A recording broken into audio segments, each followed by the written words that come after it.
What's up, YouTube? Today we are back with the next part in our installment. And what part is it? I cannot remember off the top of my head. It might be 6. But today we finally got in all of the wires and potentiometers. So got some what they call Gibson braid. It's a claw style vintage braid. We got our potentiometers, our capacitors, toggle switch, and output jack, as well as I did purchase a new I purchased a new output jack cover, because the other one was long story. So what we're going to do today in this video, so what I'm going to do is, I could do everything in one video, but it would be extremely long to do everything in one video. So what we're going to do then instead, which the output jack decided just to fall, but that's fine. We can find that in a minute. I'll find it in between videos. That's fine. So I'm going to do everything in one night, but I'm going to obviously do the videos in different things. So for this video is going to be, I'm going to show you how to prep. We're going to prep everything, and then I'm going to show you a couple little tricks and tips. So first thing we want to do is, we got these potentiometers. These are, I use CTS pots. These are 500K audio taper. Now you could use audio taper for all, you could use linear taper for all, you could use audio and linear for the tones, volumes, but it's not really that big of a deal. Now, as you can tell, I don't know if you could see it, but that pot does not go in.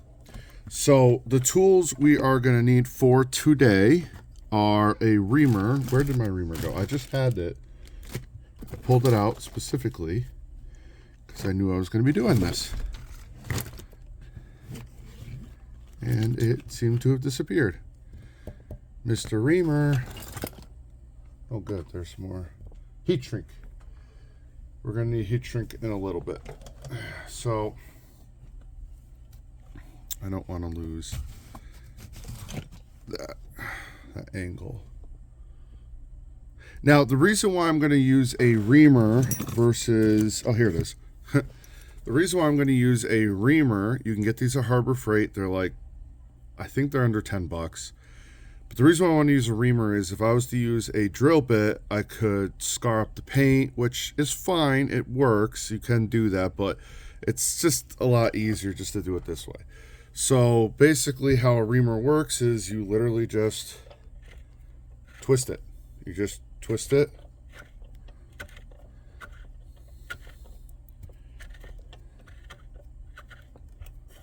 Okay. Now, as you can tell, the hole is bigger. Let's see if we got it. We're almost there with the pot is almost there. And then we're also going to possibly have to go to the inside and ream it out a bit, because as you can tell, a reamer is tapered, so it goes from skinnier to bigger. So if it's in the hole, it's going to look more like that than straight. So we'll probably have to go to the other side and give it a little bit of extra love on the other side as well. But for now, we're actually almost there. You could just go back and forth like this, but either way is just as efficient. Let's see. And now the pot fits. So that's what it does there. And actually, I probably won't need to go the inside, because I can feel it fits all the way through. And as you can tell, this is how it used to be. I'm looking through the camera and doing this. See how it used to be versus how it is now. So basically, we got to do that for every single hole, which is fine. That's the whole point of prep day, or prep time. So we went to right about here. So if you could see where we ended, so we're starting right about here, and we need to go right about there. So my point of showing you this stuff is because I want to show you that you don't need hundreds and hundreds and hundreds, or even thousands of dollars of fancy tools, or this tool or that tool or anything else. Let's see. Pot fits in there perfect. So now we're going to go to the next one. And as you can tell, there's no chipping that's happening. And when you put the potentiometer on, the potentiometer has what you call there's a washer that goes on top of the potentiometer. So the washer will cover any imperfections that are happening. So we're almost there with this one. Got a little bit further to go.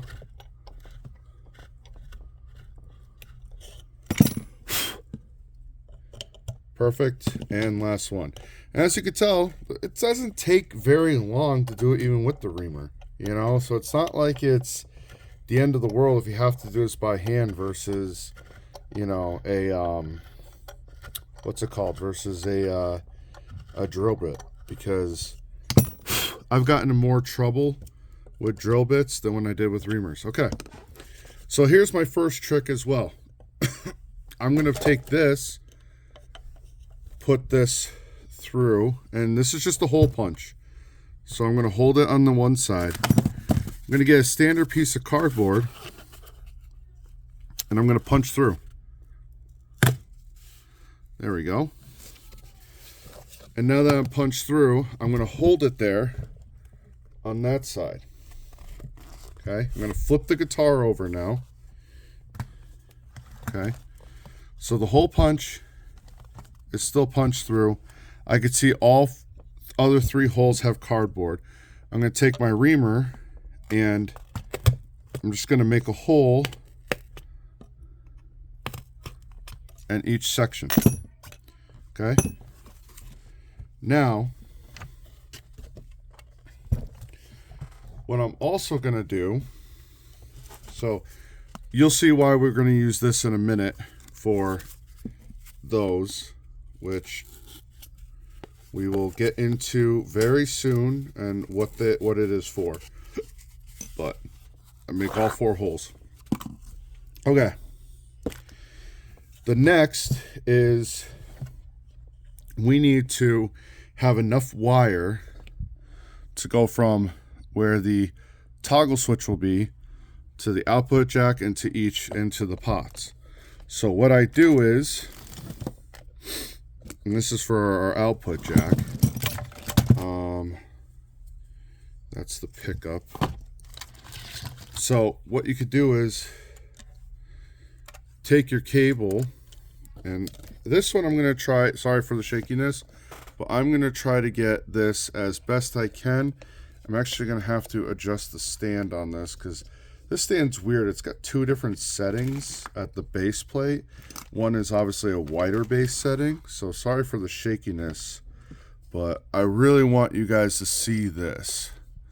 So is that as high as, this is as high as the stand will go. Okay, it looks like, yeah, okay, there's the jack, or there's the output jack's down here. The toggle switch is right here, so you can kind of see it. Let's see if I can get a better angle. I can't, but it doesn't matter. That's not the point. I know right here is I need to make sure I have enough room. So I usually put it across where the poker chip is. Kind of gives me a general distance. And then what I do is I know that the cavity is cut straight through here. And then I go here, and then I see how much longer I have. So from here, this is the length. So from here to here is my length to where roughly the output jack would be. So that means I have all of this extra length, which is what I want. I want this extra length. So this will be my main output from the jack to the output of the guitar. So that's what that's going to be. We're going to put this off to the side. So that's what that is. So that's for the jack. Now, like I said, right now we're just doing prep work. So what we did, prepped the holes. We prepped the one length of wire. Okay. These are locked in place still from the other day. So it's not like these have changed. more wire right here. One of these should get me by, but I was running low on wire, so that's why I did what I did. Now, for this, we need to go from the output jack to the pickups. So we want a little extra. So this is going to be my output, or sorry, from the toggle switch to where the pickups are, okay? So I know that this is where this one is going to be for like the bridge pickup, or that's going to be for the bridge pickup, that's going to be for the neck pickup. So what I want to do is I'm going to cut a little bit extra length, because you always want a little bit extra. You can always, obviously you can always reduce more and get, you know, and then I'm going to take my clippers right where my thumb is. I'm just going to clip it, and that's for my bridge pickup. Okay. So that's from the toggle switch to my bridge pickup. And now we're going to do toggle switch to neck pickup. So toggle switch to neck pickup would be roughly there. So we want a little bit extra, which is right here. We're going to get in there, cut it. Okay, and that's going to be for our neck pickup. And then obviously I still have plenty left over. That's why I said, like, technically I could even use this piece and make that for the output jack, but I still had some left over from before. This is just extra that, like I said, I needed. If you are looking for all this stuff, I'm not endorsed. I don't get paid. I'm not in any way sponsored by GuitarElectronics.com, but they have usually everything that I use. They have the wire, they have the jacks, they have everything. So right now, we need to now think about what else do we need to do versus for prep work. We're just prepping right now. So we got the toggle switch wires all set. We have the holes reamed out. Let's double check that the toggle switch, the 3-ways toggle switch, I always get Switchcraft because I just feel like they're the best. We just got to make sure that this fits in here. Typically, I've never had to ream this out, but yeah, it fits fine. Plenty of room. But you never know. You never 100% know. You never know what you're going to need, what you're not going to need, okay? So right now, what are we at? About 12 minutes. Okay, so that's going to end it for the first part, or for this part. So this is the preparation video. The next video, I'm going to show you what the cardboard is for. I'm going to show you how to make a professional looking jack. And then, so we're gonna make the jack. We're gonna prep the, or show you what the cardboard was for. That might be 2 separate videos, depending on how much time we have for the jack.